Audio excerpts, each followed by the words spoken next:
Hi guys, it's Phil again from WASDgamer.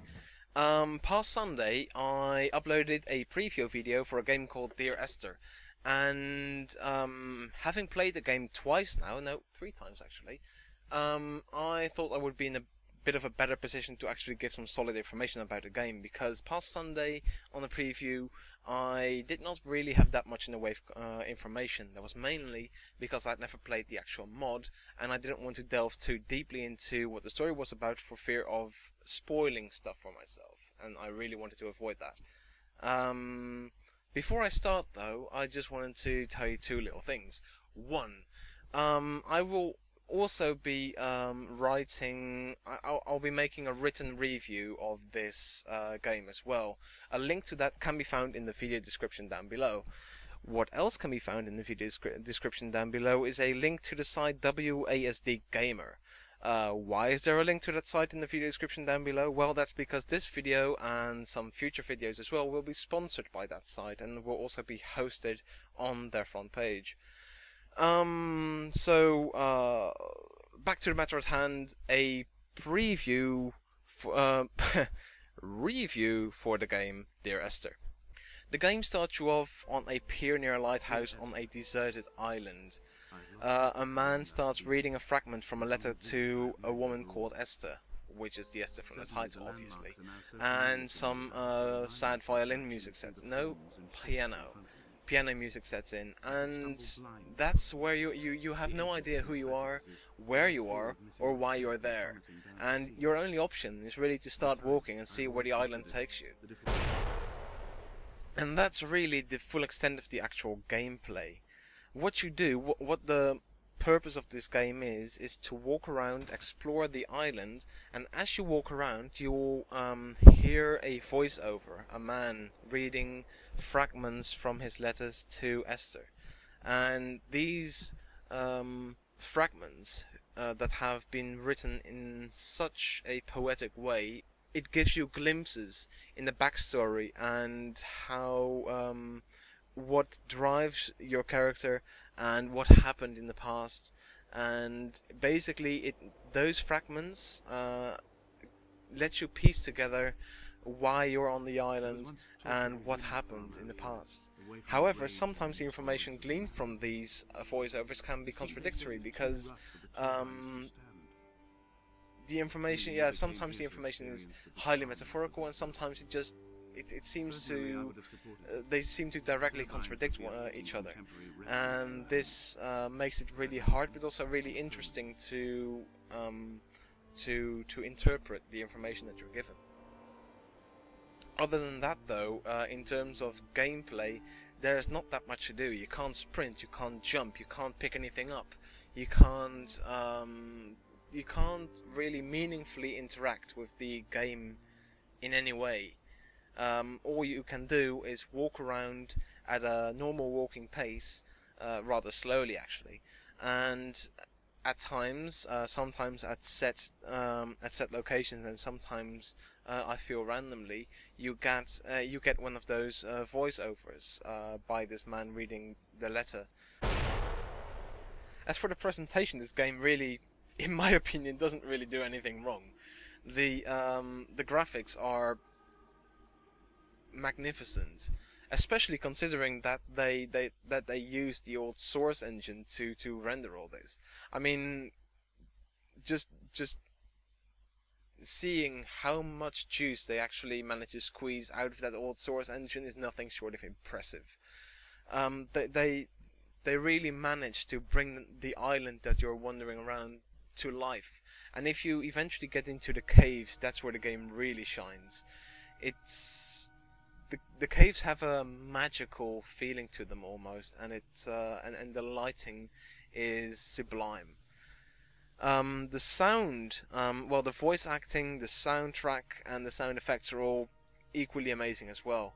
The sound effects, basically, mainly you will hear the wind and the waves beating against a cliff face. However, sometimes you will hear sound effects that make your hair stand on end, because you can't really place them, and it makes the game really eerie at times. It gives it a really scary feeling. And the voice acting is very strong as well. I mean, voice acting is really good, and the soundtrack, it's right up my alley. I mean, it's violin, piano, it's a classical thing. I love that, and it gives a real feeling of melancholy, if I actually pronounce it right. Gives a great feeling of melancholy to the game, and a feeling of sadness. And I think in that regard the game is quite unique, because most games tend to be about the competitiveness and, you know, winning.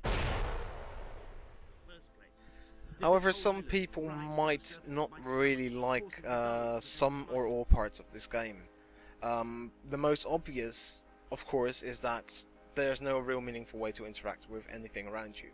So many people find it boring that you can only walk very slowly across the island and not really do much else. That all you do is listen to a guy talking and some soundtrack. Other people might find that the game's duration, which is about 1.5 to 2 hours, 2.5 if you really explore every single bit, for €8, $10, about £7 I think, it's too much money for such a short game. Also, some people might find the writing to be a bit too pretentious, too stilted, too pompous, as if the writer just wanted to throw as many multi-syllable words in there. Personally, though, while I understand these issues, and while I understand why people may have these issues, personally I don't think they're that much of an issue, because never before has a game had such an emotional effect on me. At the end of the game, about 2 hours, about 2 hours in, that's then you get to the end basically. I actually had tears in my eyes and a lump in my throat, and as the screen turned black and the culmination, the end was finally there.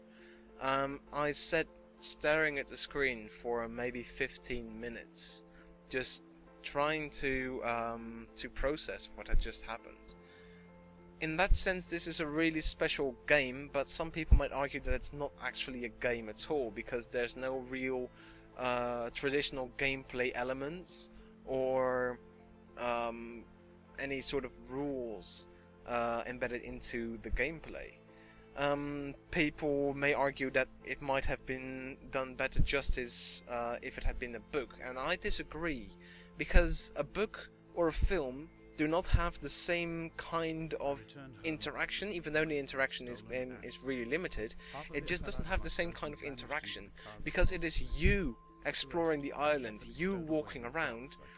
You get more involved in the whole process, and because there's so much time between the excerpts of the letters that are being read to you, there's plenty of time for you to contemplate their meaning and to interpret and to piece together the history of what happened.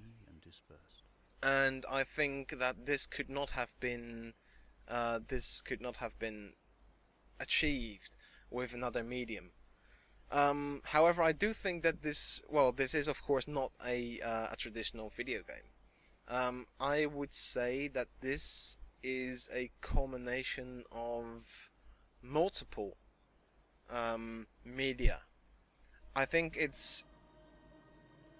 Dear Esther takes from books, films and games exactly what it needs, mixes them up, and then it creates this really rather unique experience. This game is definitely not for everyone. Therefore, for that reason, I will not give it a conventional rating, because I don't think I would do this game justice if I'd give it an 8 or a 9 or a 10 or whatever. I think if you listen to my feelings just now in the past like 10 minutes, I think that's the most accurate rating for this game that I can give you. and I wish I could recommend this game to everyone, but I know I shouldn't, because it's just not for everyone. However, if you have an open mind to an unconventional game, and if you're really interested in what gaming, or at least the gaming technology, can be used for, to create, to transcend into a whole new medium, then I would definitely recommend this. This is not. This is a really heavy game, though. Emotionally, it will have quite an effect if you let it, and in that sense, I think you really should be prepared. But if you are prepared for that, if you are willing to take that chance, then I can definitely recommend playing this game, and I hope it has the same kind of profound effect on you as it did on me. Well, that brings us to the end of this review. If you have any comments, please let me know. If you like this video, press the thumbs up thing, and if you want to discuss the game, also just post it in the comments, and I will try and give my views on, or at least my interpretation on, the whole thing. And that's about it. I guess I'll be leaving you now. Later on this week I'll be recording a preview for Wargame European Escalation. In the meantime, though, I will see you later. Have a good time. Cheerio. I've begun my voyage in a paper boat without a bottom. I will fly to the moon in it. I've been folded along a crease in time, a weakness in the sheet of life. Now you've settled on the opposite side of the paper to me. I can see your traces in the ink that soaks through the fiber, the pulped vegetation. When we become waterlogged and the cage disintegrates, we will intermingle. When this paper aeroplane leaves the cliff edge and carves parallel vapor trails in the dark, we will come together.